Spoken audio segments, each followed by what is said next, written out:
বিসমিল্লাহির রহমানির রহিম। প্রিয় দর্শক, অর্থ বাণিজ্য সংবাদ অনলাইন পোর্টালে আপনাদের স্বাগত। দীর্ঘদিন পরে আবার আপনাদের সামনে আসলাম।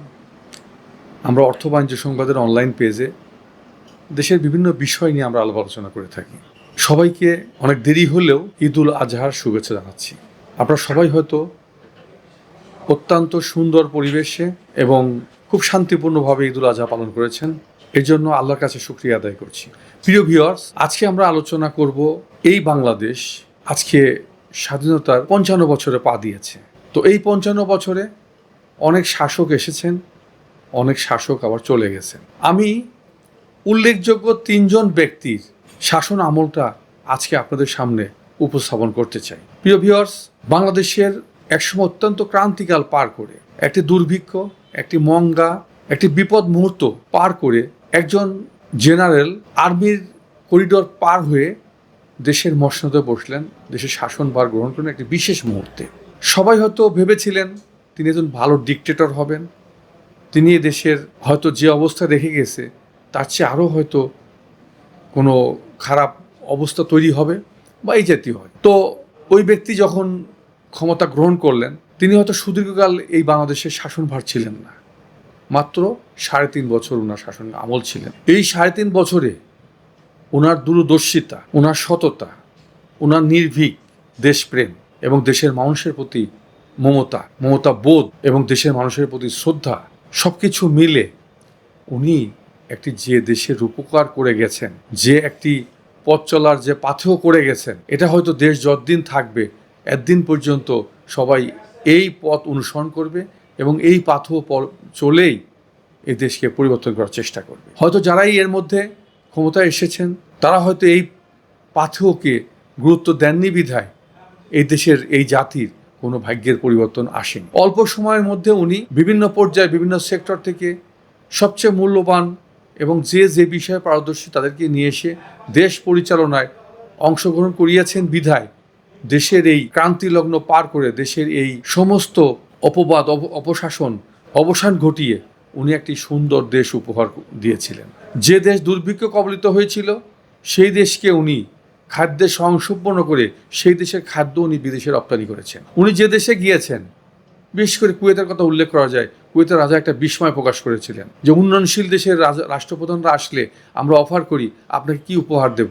উনি চেষ্টা করে বস্তা ভরে উপহার মাথায় নিয়ে নিজে ভোগ করার জন্য, কিন্তু একমাত্র শহীদ প্রেসিডেন্ট জিয়াউর রহমান ছিলেন ব্যতিক্রম ধরে। তাকে বলেছিলেন যে আমরা রাষ্ট্রপক্ষ থেকে একটা উপহার দিতে চাই। উনি বলল যে যদি আমাকে উপহার দিতেই হয় একটি না, আমাকে 2টি উপহার দিবেন। কি উপহার দেবেন আমাকে? প্রথমত হলো আমার দেশ বড় গরিব, আমার মানুষ বড় অসহায়, আমাকে কখনো বাকিতে বা সুলভ মূল্যে আপনাকে তেল দিতে হবে। আপনার তেলের কোনো অভাব নাই। আমার দেশের জনগণ আল্লাহর কাছে দোয়া করবে, আপনার দেশের জন্য মঙ্গল কামনা করবে। আর একটি হলো আপনার দেশের লোকের অভাব, কাজের অভাব নাই। আমার দেশের লোকরে আপনি কাজে লাগিয়ে তাদেরকে আপনি দেখেন কিভাবে আপনার দেশকে গড়তে পারেন, আপনার দেশকে কর্মক্ষম করতে পারেন এবং আমার দেশের লোকরে আপনি অর্থনৈতিক উন্নয়ন দান করতে পারেন। সেদিন কুয়েতের সরকার বিস্ময় হয়ে দুটিতেই একটি চুক্তি স্বাক্ষর করেছিলেন, যে চুক্তি আজকে পর্যন্ত বলবৎ আছে। সৌদি আরবে গিয়ে দেখেন অসংখ্য হাজিরা সারা পৃথিবীতে আসে হজ করতে। রাজপরিবারের সাথে শহীদ প্রেসিডেন্ট জিয়াউর রহমানকে অত্যন্ত পছন্দ করতেন। উনি সেখানে কয়েকটা নিম গাছ রোপণ করলেন। এই নিম গাছের বদলতে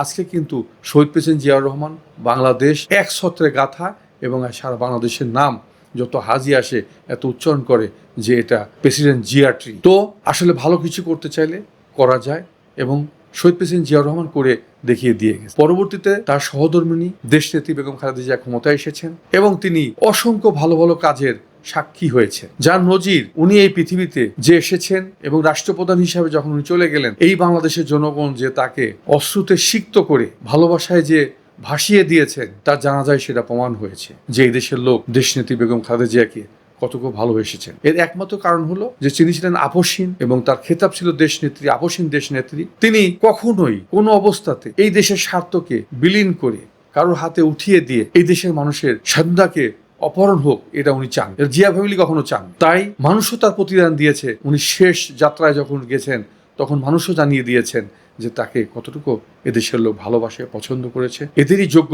সন্তান তারেক রহমান আজ ক্ষমতায় আসেন। উনি বিভিন্নভাবে চেষ্টা করছেন, বিভিন্নভাবে চাচ্ছেন এদেশের মানুষের ভাগ্য পরিবর্তন করতে। যেভাবে ওনার মা এবং বাবা এই দেশকে পরিবর্তন করার সর্বাত্মক ব্যবস্থা গ্রহণ করেছেন এবং মানুষের ভালোবাসায় সিক্ত হয়েছেন। উনি এর ব্যতিক্রম নয়। 17 বছর পরে, 17 বছর দেশ ছেড়ে প্রবাসে নির্বাসনের পরে যখন যেদিন দেশে আসেন, দেখেছেন যে দেশের লোক তাকে কিভাবে বরণ করে নিয়েছে। উনি হয়তো ওইখান থেকেই একটি শপথ নিয়েছেন এদেশের মানুষ এবং মাটিকে, যে দেশের মানুষ এবং মাটিকে ভালোবাসলে তারা বেইমানি করে না, তারা ভালোবাসতে জানে, তারা প্রতিদান দিতে জানে এবং তারা প্রতিদান দিয়েছে। আজকে তারই ধারাবাহিকতায় উনিও সর্বাত্মক চেষ্টা করছেন যে এই দেশের মানুষের ভাগ্য উন্নয়ন, এদেশের মানুষের ভাগ্য পরিবর্তন এবং মানুষকে সুস্থ রাখার জন্য যত কিছু প্রয়োজন সবই উনি করবেন। আপনারা লক্ষ্য করেছেন 3 মাসের একজন সরকার ক্ষমতা বসার পর থেকেই 17 বছরের দুর্নীতি, তারপরে 9 মাসের যে তত্ত্বাবধায়ক বা অন্তর্বর্তী সরকার, তারাও কিন্তু কোনো কিছুতে কম ছাড়েনি। হাজার হাজার কোটি টাকা লুটপাট করে নিয়েছেন, এই দেশকে কঙ্কালসার করে দিয়েছে। তারপরে উনি ক্ষমতা গ্রহণের পরে আজকে পর্যন্ত বাজারকে উনি স্থিতিশীল রেখেছেন, যেটা দেশের সাধারণ মানুষ কামনা করেছে, প্রত্যাশা করেছে এবং মানুষের প্রত্যাশা পূরণ হয়েছে।